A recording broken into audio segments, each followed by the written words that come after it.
quick because this. Okay, so first of all, the main story that I wanted to highlight, and I'm of two minds of this because this also has shades of what we were speaking about yesterday, which our callers called in the situation with the pundit that's very much alive in the national discourse. It's not something we necessarily want to talk about.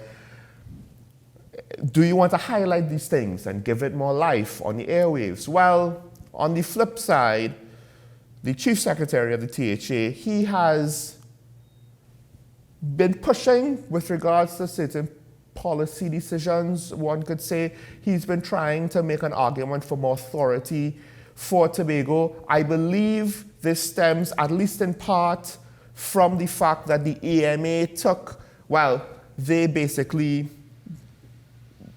did not necessarily like the fact that for the Tobago Carnival, the THA or whoever was in charge tried to have or build a stage more or less on the seafront or right on the beach. And the AMA was like, oh, that's not necessarily a good idea.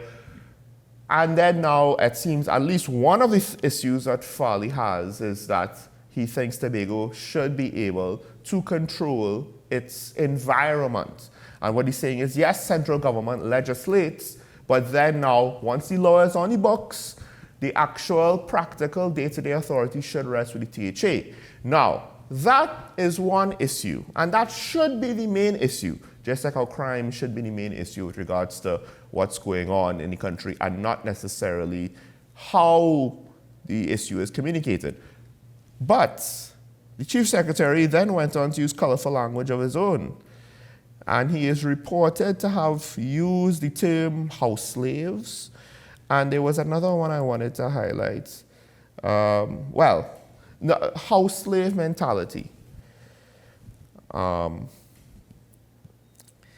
of course, this neo-colonial massa in Trinidad.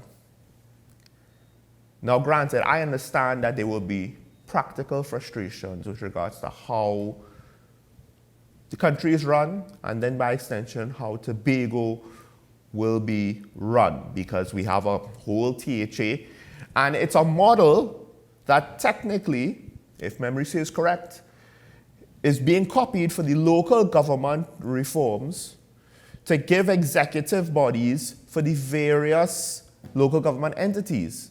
So while it might not be fully copied, a lot of the basics are. So it's not a bad model per se, or at least based on how our government is speaking about it. But the actual practical execution of it, I could see where it leaves frustration for many Tobagonians. However, the language, is it necessary? And all I will say is the situation in Tobago has been disappointing for some of us who are looking at it from a wider lens, who were hoping that whether it was that the politicians in Tobago could then extend their message to Trinidad, or the example is followed in Trinidad with regards to, we're not going to put up with the status quo, so we're going to rock the boat. And the eventual outcome of that does not necessarily mean a brand new party, or doesn't necessarily mean that the THA executive will be interested. It could mean a lot of different things. It just means that the status quo, we're no longer accepting it. We're no longer accepting the same song and dance that we get from the ketchup and the mustard. However, and I've said this before, the flip side is now using this sort of language, which I took offense when Watson Duke used it against the THA executive because I felt it was completely unnecessary. Using it here, I think it detracts from the message that you want to give, and it focuses people's attention more on your communication style. And is it really appropriate? It does that just naturally. You can't help it.